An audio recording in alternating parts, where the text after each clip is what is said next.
جمال الوجود بذكر الإله وتصفو الحياة بنور هدى.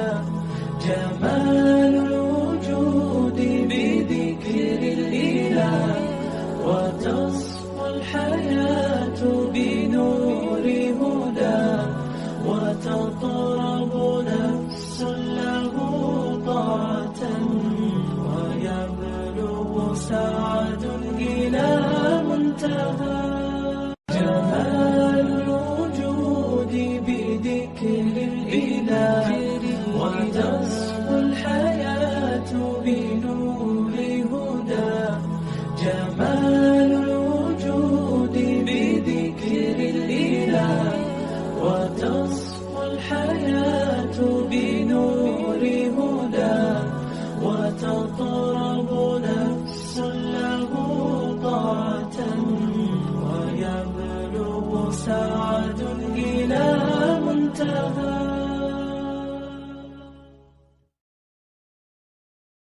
اب پھر سے سٹارٹ کرتے ہیں انشاءاللہ. دیکھیے بسم اللہ الرحمن الرحیم.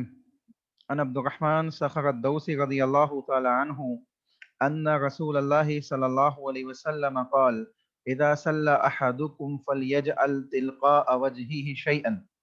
عبد الرحمن صخر الدوسی رضی اللہ تعالی عنہ بیان کرتے ہیں کہ رسول اللہ صلی اللہ علیہ وسلم نے ارشاد فرمایا اذا صلى احدكم جب تم میں سے کوئی شخص نماز پڑھے فليجعل تلقاء وجهه شيئا تو اس کو چاہیے کہ اپنے چہرے کے سامنے کوئی چیز رکھ لے.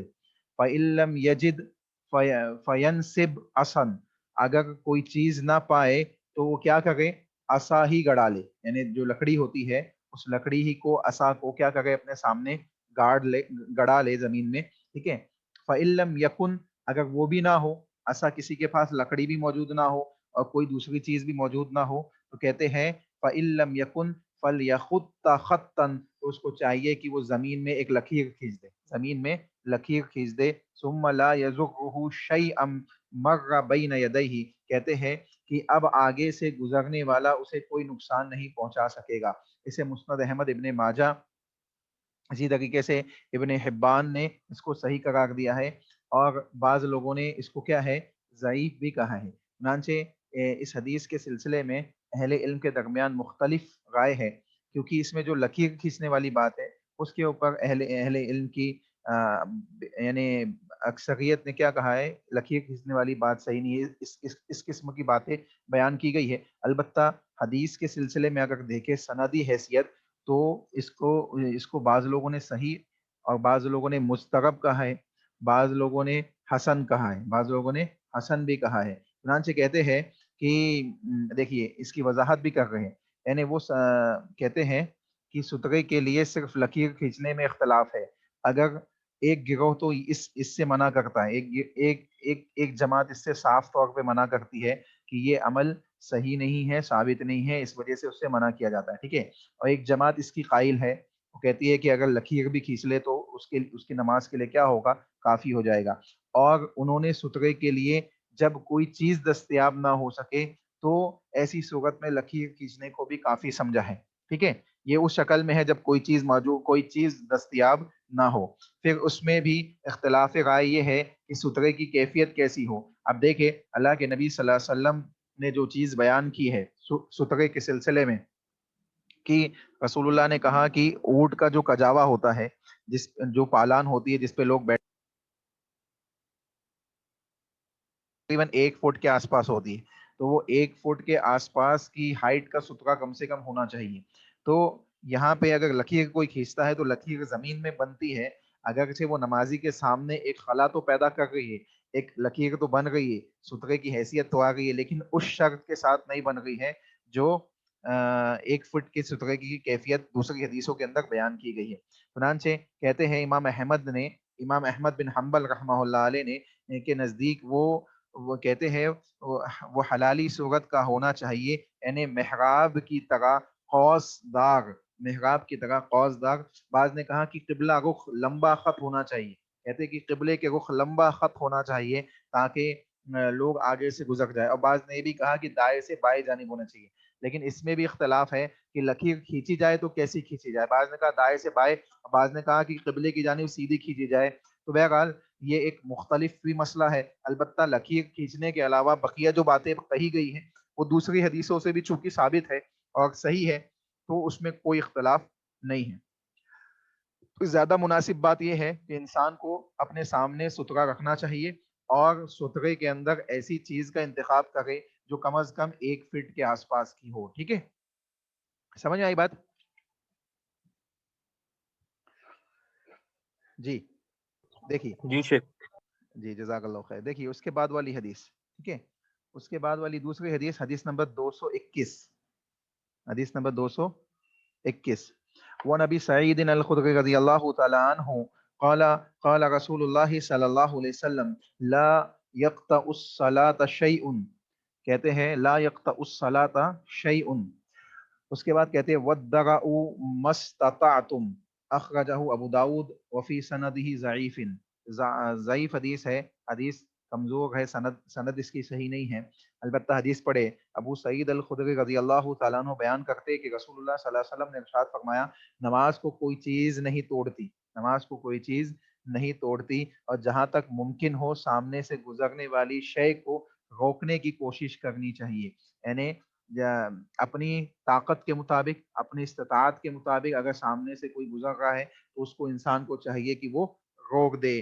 اور یہ بات جو کہی گئی کہ نماز کو کوئی چیز نہیں توڑتی، تو یہ حدیث چونکہ ضعیف ہے اس لیے یہ بات قابل حجت نہیں ہے. ٹھیک ہے، تو سامنے سے اگر کوئی گزر جاتا ہے تو نماز کے اندر وہ شخص جو گزرنے والا ہے وہ گنہگار ہے. ٹھیک ہے، اگر سترا نہیں رکھا گیا ہے تو نمازی کو بھی چاہیے کہ وہ سترے کا اہتمام کرے، کیونکہ بعض لوگوں نے سترے کو واجب تک قرار دیا ہے. بعض اہل علم نے سترہ رکھنا واجب قرار دیا ہے اور بعض نے اس کو سنت موقدہ بیان کیا ہے. تو بہرحال اگر اس کو سنت موقدہ بھی مانا جائے تو سنت موقدہ بھی فرض کے بعد کا درجہ رکھتی ہے. چنانچہ انسان کو چاہیے کہ وہ سترے کا اہتمام کرتے ہی نماز پڑھے. دوسری چیز ہم نے پیچھے حدیثیں پڑھی ہے کہ اللہ کے نبی نے کہا کہ خواتین اگر عاقل اور بالغ خاتون کسی نمازی کے سامنے سے گزر جائے تو اس کی نماز ٹوٹ جاتی ہے، جو اس ضعیف حدیث کے بالکل خلاف ہے، جو اس بات کی دلیل ہے کہ نماز ٹوٹتی ہے. اور اس کے لیے اللہ کے نبی نے یہ بھی بیان کیا کہ کتا یا گدھا، اسی طریقے سے اللہ کے نبی نے گدھا بھی کہا. ٹھیک ہے، اگر وہ سامنے سے گزر جاتا ہے تو کیا ہوتا ہے، نماز ٹوٹ جاتی ہے. اسی طریقے سے خواتین جو بالغہ خاتون ہیں اگر وہ سامنے سے گزرتی ہے تو نماز باطل ہوتی ہے، نماز کو پھر سے پڑھنا پڑے گا. یہ تمام چیزیں اللہ کے نبی صلی اللہ علیہ وسلم نے پیچھے کی حدیثوں میں بیان کی، جس میں جو ہم پڑھ چکے ہیں. چنانچہ معلوم پڑتا ہے کہ لا یقطع الصلاۃ شیء، کہ نماز کو کوئی چیز نہیں توڑ سکتی. یہ جملہ ضعیف ہے، یہ سندن یہ حدیث صحیح نہیں ہے، اس لیے قابل حجت اور قابل دلیل نہیں ہے. جی بات سمجھ میں آئی؟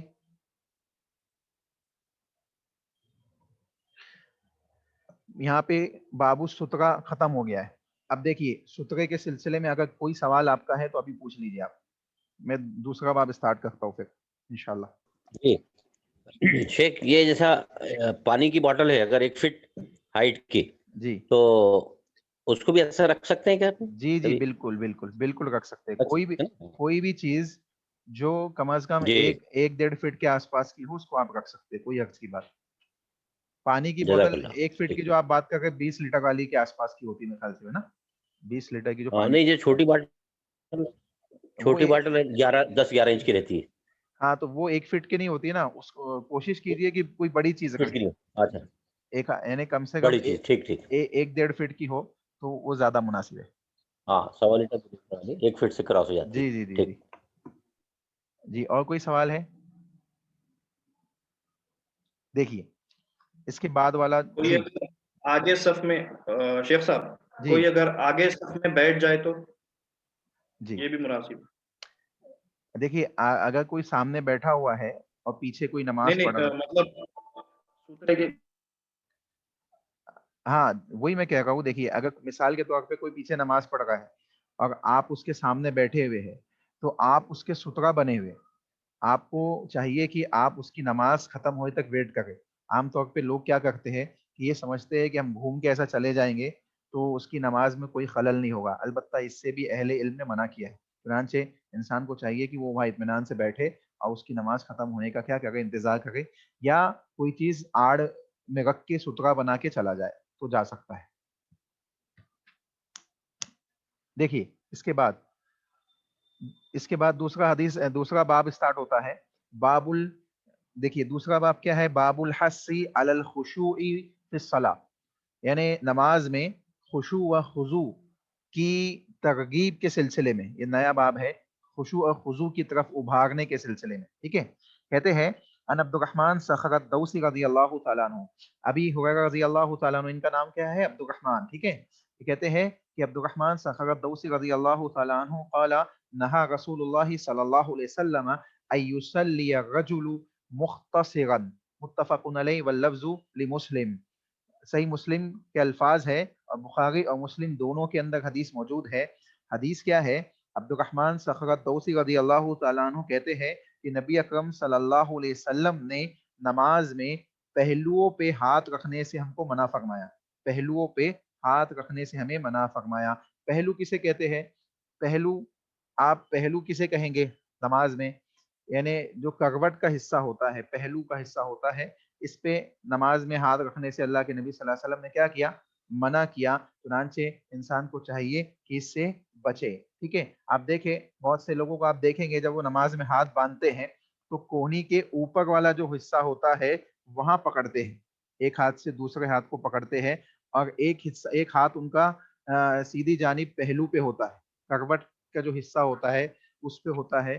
تو یہ چیز اس سے اللہ کے نبی صلی اللہ علیہ وسلم نے کیا کیا ہے، منع فرمایا ہے۔ اس لیے ہمیں چاہیے کہ ایسے کام انجام نہ دے، یہ ایک معیوب عمل ہے، یہاں تک کہ اس کے سلسلے میں آگے اگر آپ دیکھیں تو اللہ کے نبی صلی اللہ علیہ وسلم نے بیان فرمایا، صحیح بخاری کے اندر حضرت عائشہ رضی اللہ تعالیٰ عنہ سے مروی ہے، کہتے ہیں کہ یہ یہودیوں کی نماز کا طریقہ ہے، یہ یہودیوں کی نماز کا طریقہ ہے۔ دیکھیے نیچے والی حدیث، ان ذالک فعل الیہودی فی صلاتہم، یہ ایسا تو یہودی اپنی نمازوں میں کرتے، یعنی ایسا کام، ایسا پہلوؤں کو پکڑ کے نماز پڑھنے کا طریقہ کس کا ہے، یہودیوں کا ہے، مسلمانوں کا نہیں ہے۔ چنانچہ انسان کو چاہیے کہ وہ ایسے کاموں کو انجام نہ دے۔ اب ایک اور چیز یہاں سمجھے، جو باب باندھا گیا ہے، باب الحث،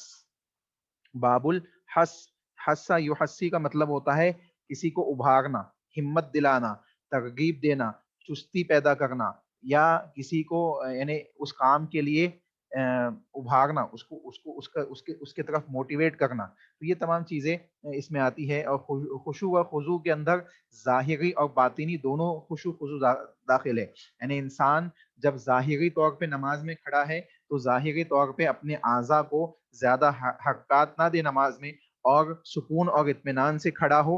اور وہی باطنی خشوع و خضوع یہ ہے کہ اس کا دل اللہ رب العالمین کے کلام سے، جس کی تلاوت وہ اپنی زبان سے کر رہا ہے، اس سے جڑا ہو، اور وہ اس بات کا خیال رکھے کہ میں اللہ کے سامنے کھڑا ہوں، اللہ رب العالمین کے لیے نماز میں کھڑا ہوں، چنانچہ میری یہ نماز اللہ کے لیے ہے۔ جیسے کہ اللہ کے نبی صلی اللہ علیہ وسلم نے بیان فرمایا کہ نماز ایسے پڑھو کہ گویا تم اللہ کو دیکھ رہے ہو، یا کم از کم ایسے پڑھو کہ اللہ تمہیں دیکھ رہا ہے، یعنی اگر تم ایسی کیفیات نہیں پیدا کر سکتے کہ تم اللہ کو دیکھ رہے ہو تو کم از کم اس کیفیت کے ساتھ تو پڑھو کہ اللہ تمہیں دیکھ رہا ہے۔ تو جب انسان اس کیفیات کے ساتھ پڑھے گا تو نماز میں باطنی اور اسی طریقے سے ظاہری خشوع و خضوع اس کا کیا ہوگا، پیدا ہوگا۔ تو اسی کو کیا کہا جائے گا، خشوع اور خضوع۔ اب دیکھیں اس کے علاوہ یہاں پہ جو بات اللہ کے نبی صلی اللہ علیہ وسلم نے کہی ہے کہ پہلوؤں کو پکڑ کے نماز نہ پڑھے، تو پہلوؤں کا تعلق خشوع و خضوع سے کچھ نہیں ہے، لیکن یہاں پہ یہ بتانا مقصود ہے کہ نماز کے اندر انسان کے خشوع و خضوع جب پیدا ہو سکتا ہے جب طریقہ محمدی کے ساتھ وہ نماز پڑھے، طریقہ محمدی کے ساتھ نماز پڑھے، یعنی اللہ کے نبی محمد و رسول اللہ صلی اللہ علیہ وسلم کے طریقے کو فالو کرتے ہوئے نماز کو ادا کرے گا تو نماز میں واقعتاً اس کے کیا ہوگا، خشوع و خضوع پیدا ہوگا۔ جیسے کہ اللہ کے نبی صلی اللہ علیہ وسلم نے کہا صلو کما رأیتمونی اصلی، لوگوں ایسے نماز پڑھو جیسے تم نے مجھے نماز پڑھتے ہوئے دیکھی ہے۔ چنانچہ معلوم پڑ رہا ہے کہ رسول اللہ صلی اللہ علیہ وسلم نے، اللہ کے نبی محمد رسول اللہ صلی اللہ علیہ وسلم نے یہ بات واضح طور پہ بیان کی کہ انسان کو چاہیے کہ وہ ایسے کام انجام نماز میں نہ دے، ٹھیک ہے۔ اس کے بعد دوسری حدیث دیکھیں، یہ سمجھ میں آ گئی حدیث؟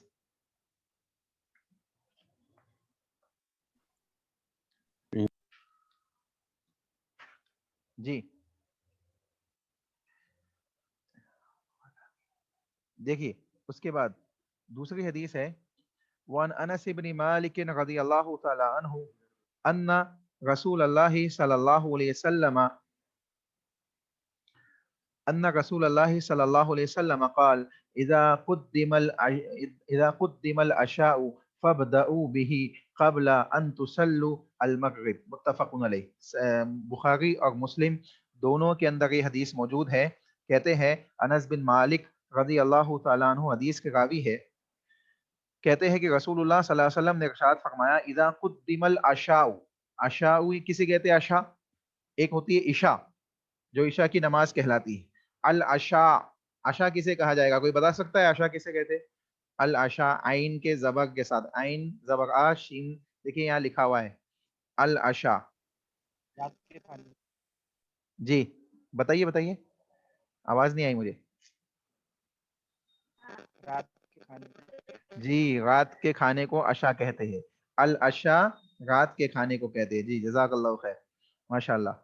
تو شام کا جو کھانا ہوتا ہے جس کو آپ غالباً ڈنر کہتے ہیں آپ اس کو، ہے نا؟ تو وہ جو ڈنر ہوتا ہے اس کو عربی میں کیا کہتے ہیں؟ العشاء، العشاء۔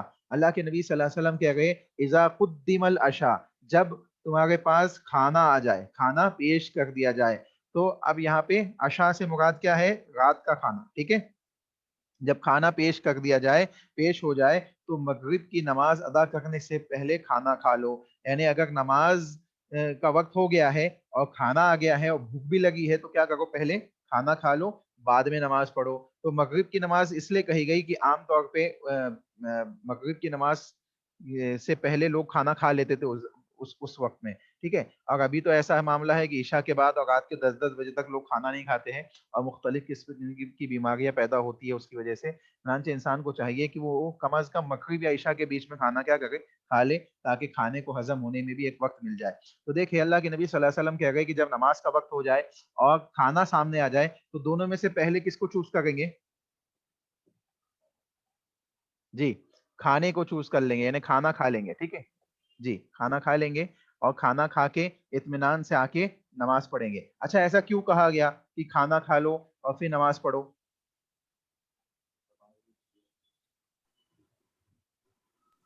کیونکہ دھیان کھانے میں رہے گا۔ جی دھیان کھانے میں رہے گا۔ جب بھوک لگی ہوگی پیٹ میں تو پورا ذہن و دماغ ادھر ہی ہوگا کہ پیٹ میں بھوک لگی ہوئی ہے۔ تو اللہ کے نبی نے کہا اطمینان سے کھانا کھا لو پھر نماز پڑھو۔ اسی طریقے سے نیند کے سلسلے میں کہا کوئی انسان نیند کے غلبے میں ہے اور وہ نفل نماز کے فرض نماز نہیں، نفل نماز کے سلسلے میں کہا گیا کہ اگر کوئی انسان نیند کے غلبے میں ہے اور وہ نفلی نمازیں پڑھنے کھڑا ہو گئے، جیسے ایک صحابیہ کے سلسلے میں آتا ہے کہ وہ انہوں نے رسی باندھی اور رسیوں کو پکڑ کے نماز پڑھنے لگی۔ اللہ کے نبی صلی اللہ علیہ وسلم نے رسی دیکھی تو پوچھا یہ کس لیے باندھی گئی؟ تو بتایا گیا کہ فلاں فلاں صحابیہ ہے، وہ اس رسی کو پکڑ کے کھڑے ہو جاتی ہے جب ان کو نیند آنے لگتی ہے اور نماز ادا کرتی ہے۔ تو اللہ کے نبی نے کہا اس تکلف کے اسلام میں کوئی جگہ نہیں ہے، تم جب نیند آئے تو سو جاؤ، نیند آئے تو سو جاؤ اور اطمینان سے نیند لینے کے بعد جب چستی پھرتی کے ساتھ نماز کے لیے کھڑے ہو۔ چنانچہ پتہ کیا چلا کہ خشوع اور خضوع پیدا کرنے کا ایک ذریعہ یہ ہے کہ انسان کا پیٹ عبادت سے پہلے کیا ہو؟ بھرا ہوا ہو، اطمینان قلب ہو، اور اسی طریقے سے اطمینان بطن یعنی پیٹ کا اطمینان بھی اس کا موجود ہو۔ یعنی انسان کو بھوک لگی ہو، وہ کھانا کھانے جائے یعنی نماز پڑھنے جائے تو نماز میں دھیان ہی نہیں ہوگا، تو جب دھیان نہیں ہوگا تو خشوع خضوع پیدا نہیں ہو سکتا۔ تو خشوع خضوع پیدا کرنے کا ایک ذریعہ یہ بھی ہے کہ انسان کھانا وغیرہ کھا کے نماز اطمینان سے پڑھے، ٹھیک ہے؟ اب یہ صرف مغرب یا عشاء کی نماز کا ہی مسئلہ نہیں ہے، اگر کسی دوسرے وقت کی نماز بھی ہے، مثال کے طور پہ ظہر کی نماز کا وقت ہے اور آپ کو بھوک لگی ہوئی ہے تو آپ کو چاہیے کہ پہلے آپ اطمینان سے کھانا کھائے پھر نماز پڑھنے ہیں، ٹھیک ہے؟ سمجھ میں آئی بات؟ چلیے آگے دیکھیں۔ وعن ابي ذر رضي الله تعالى عنه قال قال رسول الله صلى الله عليه وسلم اذا قام احدكم في الصلاه فلا يمسح الحصى فان الرحمه تواجهه رواه الخمسه باسناد صحيح ورواه احمد واحدة او دع۔ ایک اور حدیث ہے، ابی ذر رضی اللہ تعالیٰ عنہ حدیث کے راوی ہے، کہتے ہیں کہ رسول اللہ صلی اللہ علیہ وسلم نے ارشاد فرمایا جب تم میں سے کوئی شخص نماز ادا کر رہا ہو تو سجدہ گاہ سے جو کنکریاں ہوتی ہے اس کو نہ ہٹائے. مثال کے طور پہ کوئی سجدے کی جگہ میں دھول مٹی ہے یا کنکری ہے، یا آپ دیکھیں ابھی تو ہم جن مسجدوں میں نماز پڑھتے ہیں وہاں موٹی موٹی قالینیں بچھی ہوتی ہے اور صاف صفائی کا تمام چیزوں کا اہتمام کیا جاتا ہے، لیکن رسول اللہ صلی اللہ علیہ وسلم کے زمانے میں لوگ کہاں نماز پڑھتے تھے؟ زمین پر، مٹی پر. یہاں تک کہ اگر بارش آتی تو اللہ کے نبی صلی اللہ علیہ وسلم اور صحابہ کے پیشانی پہ کیچڑ لگ جایا کرتا تھا. یہ کیفیت تھی. تو کہہ گئے کہ جب کنکری سامنے ہوتی تو اللہ کے نبی صلی اللہ علیہ وسلم نے کیا حکم دیا؟ اللہ کے نبی صلی اللہ علیہ وسلم نے حکم دیا کہ سنگریزوں سے، کنکریوں کو اپنے ہاتھ سے نہ ہٹائے. یعنی نماز میں اس چیز سے اللہ کے نبی صلی اللہ علیہ وسلم نے کیا کیا؟ منع کیا کہ اس کو نہ ہٹائے.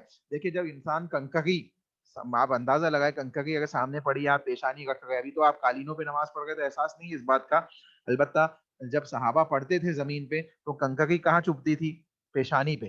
پیشانی پہ چبھتی تھی. اس کے باوجود اللہ کے نبی کہہ گئے تھے اس کو نہ ہٹائے. کیوں نہ ہٹائے؟ کیونکہ اس وقت رحمت الہی اس کی طرف متوجہ ہوتی ہے، اللہ کی رحمت اس کی طرف متوجہ ہوتی ہے، اللہ کی رحمت سے اس کا تعلق جڑا ہوا ہے. ممکن ہے کہ وہ اس قسم کا کوئی کام کرے اور ہٹانے کے چکر میں اس کی اللہ کی رحمت اس سے کیا ہو جائے؟ چھوٹ جائے. چنانچہ کہا گیا، اور مسند احمد کے اندر یہ چیز اضافہ کے ساتھ ذکر کی گئی کہ اگر کنکریاں ہٹانی ہی ہیں تو ایک مرتبہ ہٹا دو اور یا چھوڑ دو. ٹھیک ہے، ایک مرتبہ ہٹانے کی اجازت مسند احمد کی حدیث کے اندر ہے. اسی طریقے سے بخاری کے اندر معیقب رضی اللہ تعالیٰ عنہ سے یہی روایت مروی ہے، لیکن اس میں سبب کا یعنی سبب بیان نہیں کیا گیا ہے. چنانچہ دونوں حدیثوں کو اگر ملا لیا جائے تو پہلے تو اللہ کے نبی نے منع کیا کہ ہٹا ہی نہ، اطمینان سے مختلف قسم کی حرکات نماز میں نہ کرے، اطمینان اور سکون کے ساتھ نماز پڑھے، اور اگر کوئی چیز واقع ہو ہی جائے تو ایک مرتبہ سے زائد اس کو نہ کرے. اتنی گنجائش موجود ہے اگر دوسری حدیث کو بھی ہم ملا لے تو. چنانچہ کیا معلوم پڑا کہ نماز میں فضول کی جو حرکتیں، ہاتھوں کا ہلانا یا اس مختلف قسم کے معاملات کو انجام دینا اور مختلف چیزوں کو کھجانا، اس قسم کے معاملات کو انجام دینا، یہ تمام چیزوں سے نماز میں انسان کو چاہیے، ایک مومن کو چاہیے کہ پرہیز کرے اور اطمینان اور سکون کے ساتھ، قلب کے اطمینان کے ساتھ، جسمانی اعضاء کے اطمینان کے ساتھ نماز کو اللہ رب العالمین کے لیے خشوع و خضوع کے ساتھ ادا کرے. چنانچہ پتہ چلا کہ اس قسم کی کسی ایکٹیویٹی کو کرنا یہ نماز کے اندر خشوع و خضوع کے کیا ہے؟ خلاف ہے. ٹھیک ہے، بات سمجھ میں آئی؟ جی جی ماشاء اللہ، جزاک اللہ.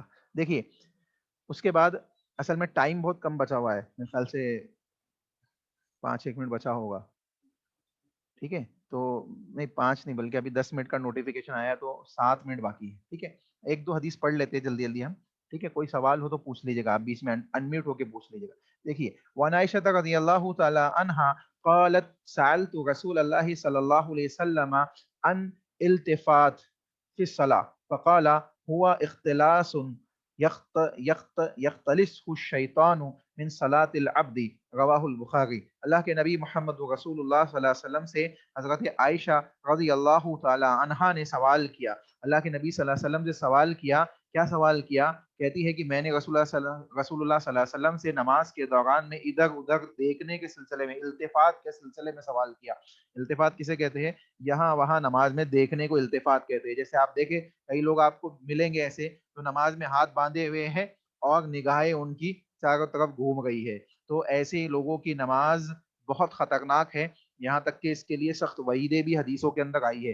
اللہ کے نبی نے کہا، ادھر ادھر دیکھنے کے سلسلے میں جب سوال کیا گیا تو رسول اللہ صلی اللہ علیہ وسلم نے بیان کیا کہ یہ تو ایک جھپٹ ہے جس کے ذریعے سے شیطان انسان کی نماز میں سے کچھ حصہ کیا کرتا ہے؟ چپٹ کر لیتا ہے، یعنی چرا لیتا ہے، کچھ حصہ غائب کر دیتا ہے. چنانچہ یہ شیطانی عمل ہے، یہ شیطانی معاملات ہیں. انسان نماز میں کھڑا ہے اور اس کی نگاہیں یہاں وہاں دوڑ رہی ہے، اس کی نگاہیں یہاں وہاں جا رہی ہے، یہ مناسب بات نہیں ہے. رسول اللہ صلی اللہ علیہ وسلم نے اس سے منع فرمایا. یہاں تک کہ ایک حدیث کے اندر اس بات کو بھی بیان کیا گیا کہ ممکن ہے وہ نگاہوں کو اٹھائے اور اللہ رب العالمین اس کی نگاہوں کو اچک لے. چنانچہ انسان کو چاہیے کہ وہ ایسے کاموں کو انجام نہ دے. نگاہیں اس کی جب وہ کھڑا ہے، حالت قیام میں ہے، تو نگاہیں سجدے کے مقام پہ ہو. رکوع میں جائے تو نگاہ سجدے کے مقام پہ ہو. اسی طریقے سے جب وہ تشہد میں بیٹھا ہوا ہے یا دونوں سجدوں کے درمیان بیٹھا ہوا ہے تو اس کی نگاہیں سامنے ہو, سجدے کے مقام پہ. بعض لوگوں نے یہ بھی کہا کہ تشہد میں جب بیٹھا ہو تو اس کی نگاہیں انگلیوں پہ ہو. یہ لوگوں کے اقوالات ہے. یہ اس وجہ سے ہے کہ انسان کی نگاہیں یہاں وہاں نہ جائیں اور وہ نماز کے اندر اپنے ذہن و دماغ کو حاضر رکھتے ہوئے نماز کو ادا کرے. کیونکہ نماز کے اندر دیکھیں نگاہیں جو ہوتی ہے یہ اندرون اور یعنی ظاہر اور باطن کے اوپر کنٹرول کرنے کا ذریعہ ہے. نگاہوں کے ذریعے گناہ کے معاملات بھی جسم کے اندر داخل ہوتے ہیں. نگاہوں کے ذریعے نیکیوں کے معاملات بھی جسم کے اندر داخل ہوتے ہیں. دل میں گناہ کا گڑھ نگاہوں کے ذریعے بنتا ہے. اسی طریقے سے دل نیکیوں کی طرف بڑھتا ہے تو بھی نگاہوں کے ذریعے بڑھتا ہے. یہ بہت اہم چیز ہے نگاہ. اس لیے انسان کو چاہیے کہ اپنی آنکھ کو سنبھال کے رکھے اور نماز میں خصوصی طور پہ وہ یہاں وہاں نہ دیکھے اور اپنی آنکھوں سے اپنی آنکھوں کو یہاں وہاں نہ دوڑائے. اس کے بعد دوسری حدیث میں اللہ کے نبی صلی اللہ علیہ وسلم نے مزید یہ بات بیان کی.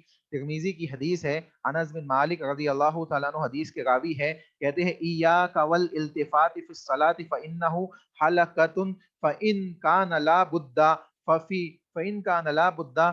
التطوع. کہتے ہیں کہ ترمذی کے اندر حدیث ہے انس بن مالک رضی اللہ تعالی عنہ سے, کہتے ہیں کہ اللہ کے نبی صلی اللہ علیہ وسلم نے نماز میں ادھر ادھر نظر دوڑانے سے بچو. اللہ کے نبی نے کہا کہ نماز میں ادھر ادھر نظر دوڑانے سے کیا کرو, بچو. اللہ کے نبی نے اس سے سختی سے منع کیا اور آگے بیان کیا یہ موجب ہلاکت ہے, یہ ہلاکت کا باعث ہے, ہلاکت کا باعث ہے, یعنی انسان کو ہلاک کرنے کا ذریعہ. فَإِنَّهُ حَلَقَةٌ, یہ ہلاکت کا ذریعہ ہے. فَإِن كَانَ لَا بُدَّ ففی التطوع. اللہ کے نبی نے آگے کہا البتہ شدید اور ناگزیر مجبوری کی بنا پر نوافل میں ایسا کیا جا سکتا ہے. یعنی اگر کوئی کسی کو اتنی ہی مجبوری ہے تو وہ نفلی نماز کے اندر اگر اپنی نگاہیں کچھ ادھر ادھر کر لیتا ہے تو اس کے لیے اتنی گنجائش رسول اللہ صلی اللہ علیہ وسلم نے کیا کی, بیان کر دی. لیکن انسان کو چاہیے کہ وہ نفلی نمازوں میں بھی اس سے بچے, وہ ایسے معاملات کو انجام دینے سے اپنے آپ کو محفوظ رکھے. کیونکہ ایک بار اس چیز کی عادت لگتی ہے تو یہ چھوٹتی نہیں ہے. کیونکہ ہم نے دیکھا ہے کئی لوگ نماز پڑھتے ہیں, خاص طور سے مسجدوں کے اندر بھی جو لوگ مرد حضرات نماز پڑھتے ہیں ان کو دیکھا جاتا ہے کہ وہ کھڑے ہیں ہاتھ باندھ کے اور ان کی نگاہیں یہاں وہاں وہ دیکھ رہے ہیں نماز کی حالت میں. تو یہ چیز اچھی چیز نہیں ہے, یہ اچھا عمل نہیں ہے, اور یہ انسان کی نماز کو خراب کرنے کا ذریعہ ہے. ٹھیک ہے, اس کی نماز کے بطلان کا بھی ذریعہ بن سکتا ہے. تو اس لیے انسان کو چاہیے کہ ایسے کاموں سے وہ کیا کرے, بچے, اپنے اعمال کو محفوظ رکھے. بات سمجھ میں آئی؟ یہاں تک بات سمجھ میں آئی؟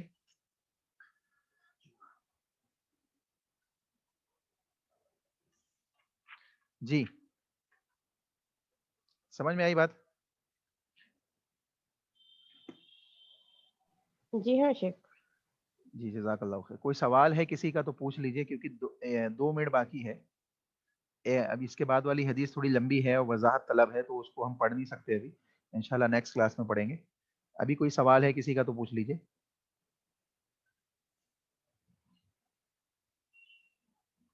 جی کوئی سوال نہیں؟ وہ ہاتھ باندھنے والا کیسے جی ہاتھ باندھنا ہے؟ جی دیکھیے, ہاتھ باندھنے کا جو طریقہ ہے اللہ کے نبی صلی اللہ علیہ وسلم سے جو ثابت ہے, رسول اللہ صلی اللہ علیہ وسلم سے 2 طریقے سے ہاتھ باندھنے کا طریقہ ثابت ہے. ایک, کلائی پہ کلائی رکھ کے رسول اللہ صلی اللہ علیہ وسلم ہاتھ کو پکڑتے, یعنی لیفٹ ہینڈ نیچے ہوتا اور رائٹ ہینڈ اوپر ہوتا اور کلائی کے اوپر کلائی آتی, کلائی کے اوپر کلائی آتی, اور اس کے بعد اللہ کے نبی صلی اللہ علیہ وسلم ہاتھوں کو کیا کرتے, باندھ لیتے, پکڑ لیتے. ٹھیک ہے.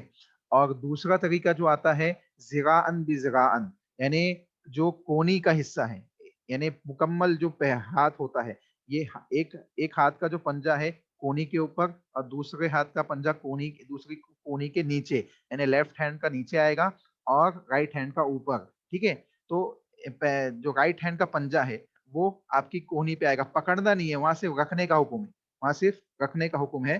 تو اس طریقے سے 2 طریقے اللہ کے نبی صلی اللہ علیہ وسلم سے ثابت ہے, اور اس میں اختلاف ہے کہ آیا زیر ناف کے اوپر ہے, ناف کے نیچے ہے. یہ انشاءاللہ آگے کے ابواب میں ہم پڑھیں گے ڈیٹیل کے ساتھ. اس میں جو حدیث ضعیف ہے اس کو بھی دیکھیں گے اور جو حدیث صحیح ہے اس کو بھی انشاءاللہ دیکھیں گے. بات سمجھ میں آئی کہ کیسے باندھنا ہے؟ جی شیخ, عورتوں کا بھی طریقہ ایسے رہے گا کیا؟ جی عورتوں کا بھی طریقہ ایسے ہی ہے. کلائی, اگر کلائی کے پاس پکڑتے ہیں تو کلائی کے اوپر کلائی اور اس کے بعد ہاتھوں کو پکڑ لیا جائے گا، یعنی لیفٹ ہینڈ کو سیدھے ہاتھ سے پکڑا جائے گا، ٹھیک ہے. اور اگر یعنی ذراعاً کونی ہاتھ بازو رکھتے ہیں آپ تو سیدھا ہاتھ لیفٹ ہینڈ کے اوپر آئے گا، کوہنی تک جائے گا، ٹھیک ہے. تو عورتوں کے لیے بھی سیم طریقہ ہے، خواتین کے لیے بھی. جی اور کوئی سوال ہے؟